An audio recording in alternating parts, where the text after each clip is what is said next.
One question I get asked so often is, James, what are you doing this month with your diet? Well, I'm going to answer that question and more coming right up.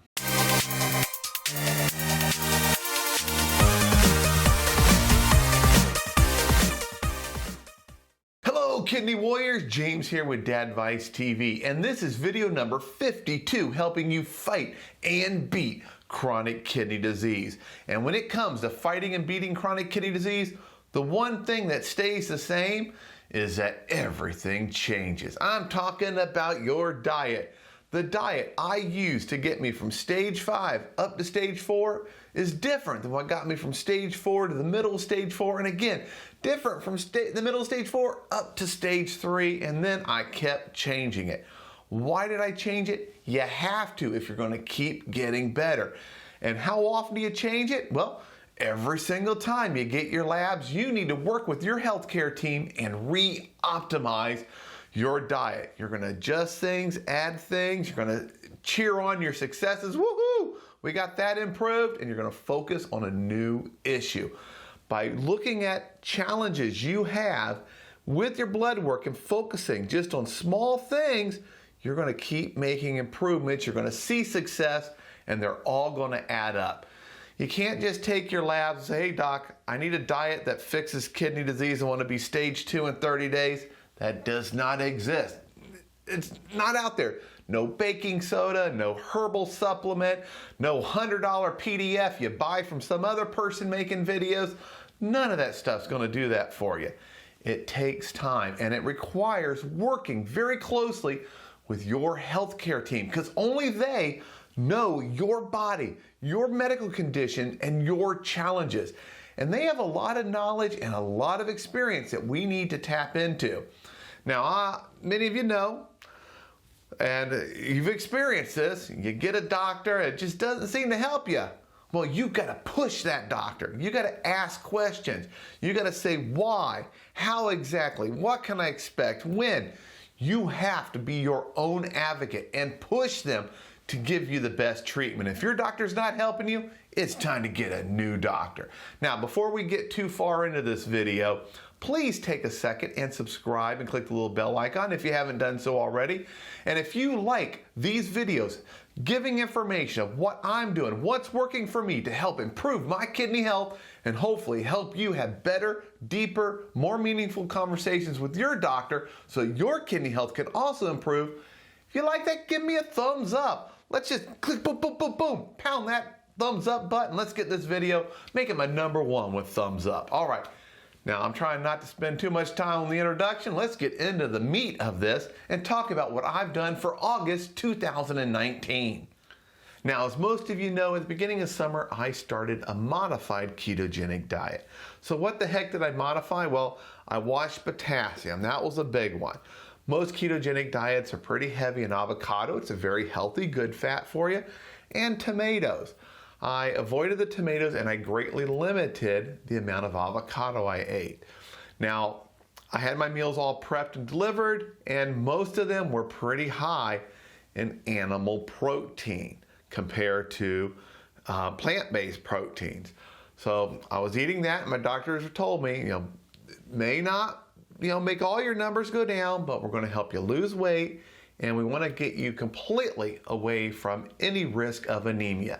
Get my hemoglobins right in the middle of the range and get my red blood cell count right in the middle of the standard range where they needed to be. Now, one real quick note about potassium. Your potassium levels are going to change just like your calcium, your sugar, your phosphorus, your protein, your sodium levels.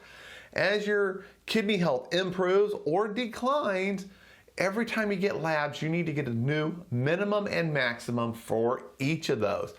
At a higher GFR, potassium is protective of your kidneys. But at a lower GFR, we don't want too much. We want to get the right amount of it, and that's it. So that's why I kept an eye on potassium. And everything else, now that I was stage 3, I had a lot more room in what I could eat on my diet. Now, after the first 45 days on this modified ketogenic diet, having every single meal, everything I ate, prepared and delivered to me so that it was perfect. I didn't have to cook anything, didn't have to measure anything. I just pulled the meal out of the refrigerator, warmed it up, and ate it. My results were hemoglobins, right in the middle of the range. Red blood cell count, right in the middle of the range. Everything else on a CBC, your standard blood test, right in the middle of the range. My weight, whoosh, down. Pounds were just falling off. Surprised didn't see them laying all over the ground or anything like that. Now, a lot of you may wonder, where the heck does all that weight go? Believe it or not, you breathe it out. Yeah, your body breaks it down. About 20% of it, you sweat and you pee out as liquid. The rest of it, you breathe out. But I dropped a lot of weight. Now, the doctors warned me that with the animal protein, my creatinine level and my bun may increase. And they did. They increased slightly, which dropped my GFR down a number. Heartbreaking. I like to keep going up and up and up. But I focused on, yes, all the other labs, everything else was now perfectly in range. If you took off my kidney function labs and just looked at all my other blood work, you'd say, holy cow, this guy's super healthy. Is he an athlete or something? So now we modified it again. We had another set of labs, time to do our magic and modify it, working with my healthcare team. And what we pretty much did was remove the animal protein. I got plenty of protein. I've got an exercise program with very light, not strenuous, very light weightlifting, just a couple times a week at the gym. And these are light, these are barbells, okay? I'm not doing the whole, heavy stuff or the grunting or the yelling or anything like that. Now, it's a little bit of light weightlifting, muscle mass is fine. I'm doing great. So we modified it and got rid of pretty much all the animal protein. So what the heck am I eating now? Well, now my diet is pretty close to being a vegetarian diet. Now, I still do get a little bit of animal protein. Primarily, it'll be some tuna, some chicken, or some eggs. That's pretty much it when it comes to animal proteins. Now, most of my meals they're pretty much the same. I use a cast iron wok, help pull iron out of the wok and infuse it into the vegetables so that I can keep my iron levels up without resorting to a supplement.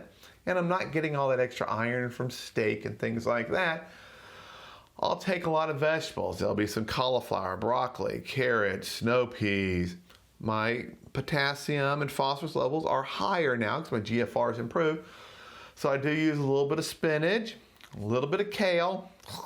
Hate those things, but hey, they're packed with nutrients. I've gotten to where I don't gag when I eat them. I'm kind of getting used to them, and I keep them very low. But I'm mixing these things up. I'm making my own sauces. I'm using some ginger, maybe some low sodium soy sauce, garlic, lemon, lime, things like that, making up my own sauces. Some tahini, give me a great peanut butter flavor, and it's a very healthy fat, which helps me stay in ketosis on my ketogenic diet. But I'll mix all that up in a wok, my cast iron wok. Takes about 30 minutes to prepare a meal, and that's it. Now, if I need a little more protein, I may crack an egg just before I'm about to serve my vegetables. They're nice, they're hot in the wok, and I'll crack an egg or two in there and mix it all up.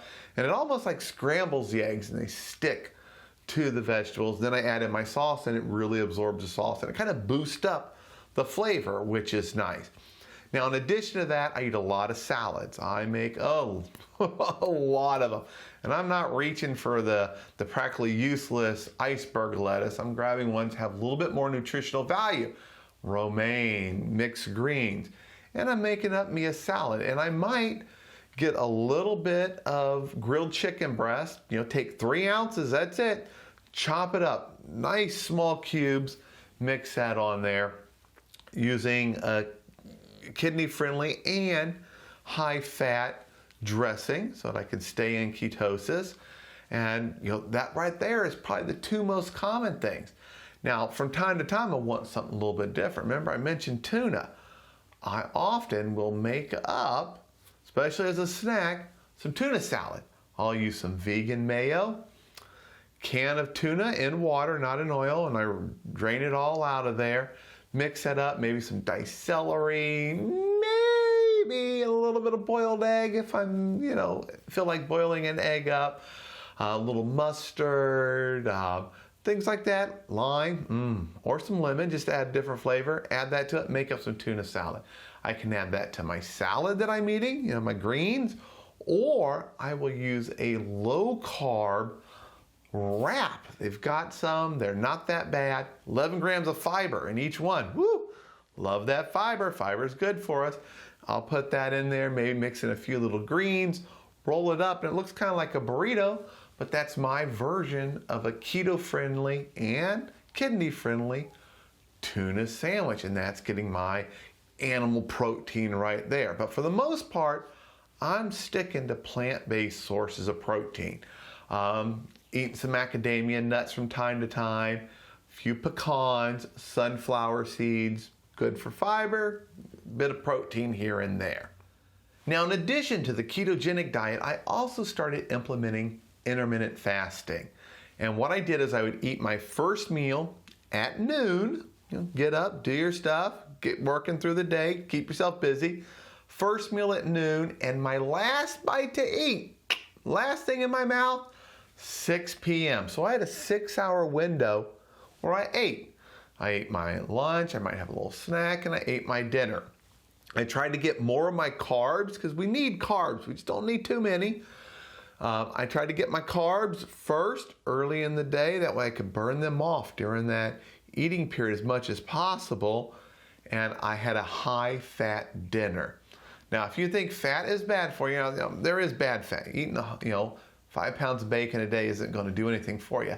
But fat is not bad for you. If you pick the right fats, that gives my body energy to keep me going over the evening, through the night, and into lunch the next day when I had my first meal. And I would pick healthy fats that were good for me, and they kept me full, and they let me go through the entire night. Now, about 4 weeks ago now, to the very day, I took my fasting to the next level. Better be seated for this one, because this is going to come as a shocker for you guys. I now only eat 1 meal a day. Yep, once. And I eat around 3 o'clock if I can. Now, I'm doing a lot of stuff with work. It's very busy this time of year, and there's traveling and stuff. And sometimes it's hard. I can't get that 3 o'clock, is my time to eat. If so, I try my hardest to push it till 5 or 6. I don't like to eat after 6 because I need all that to digest so I can sleep well throughout the night and not have anything keep me awake. But I just eat 1 meal a day. And then on the weekends, I will eat my meal on Friday, have my 1 meal, and I wait until Sunday to eat my 1 meal. So I'll go 1 whole day with nothing but good old water from Mother Earth. Now, when you're fasting, you got to keep up on your water. Don't get dehydrated. Dehydration is the enemy for kidney disease, all right? We got to stay hydrated. Make sure you know how much fluids you're supposed to be drinking and stick with that. Now, if your doctor has not put you on a fluid restriction, standard formula, take your body weight in pounds, divide that in half, and drink that number in ounces. For example, if you weigh 180 pounds, half of that is 90. You drink 90 ounces a day. That's the standard formula. But your doctor may say, hey, for you, you need something different. You need a little more. You need a little less. And if you're watching this in another country, go to Google. It'll convert your weight from stones or from kilograms into pounds. Get the number. There's your number of ounces. And then you can convert that back into liters or something else that works for you. Google's amazing at doing those conversions for you. Now, it's been a while since I've had labs. To me, it feels like a lifetime. I'm going to get new labs in about 2.5 weeks, and we'll see where we're at. Now, the expectations from my healthcare team is that all my things stay within range, and my creatinine and bun will drop. My GFR will continue to improve and go up. Now, as far as how I feel with this diet, it was not easy. cutting back so much on animal protein. Oh, I was a steak and potatoes guy way before this, plus ice cream with all the sugar and toppings on it and stuff and all the other goodies. It was not easy getting rid of animal protein and not eating a steak, but I've gotten used to it. Now, when I look at stuff, I don't crave animal protein. I see if I'm out somewhere at work and we've got a little buffet set up for lunch, we brought in lunch, catered it in, I'm not reaching for the high carb food or the animal proteins. I'm not eating steak, not eating chicken. I'm looking, okay, where's my salad? Where's my low proteins?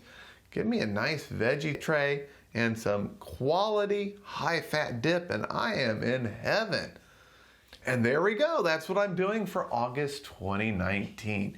Now, if you like this type of video, because it's different than what I normally do, this is, hey, a monthly update, let me know. Let me know in the comments and give me a thumbs up. And maybe I'll start doing this every single month. I actually might even do them live where you could ask some questions. And I might ask a couple questions. I won't be able to answer all of them. Because remember, there's millions of people out there. There's only one me, and I can only read so much on the screen. But anyway, thank you so much for watching, and I'll see you in the next video.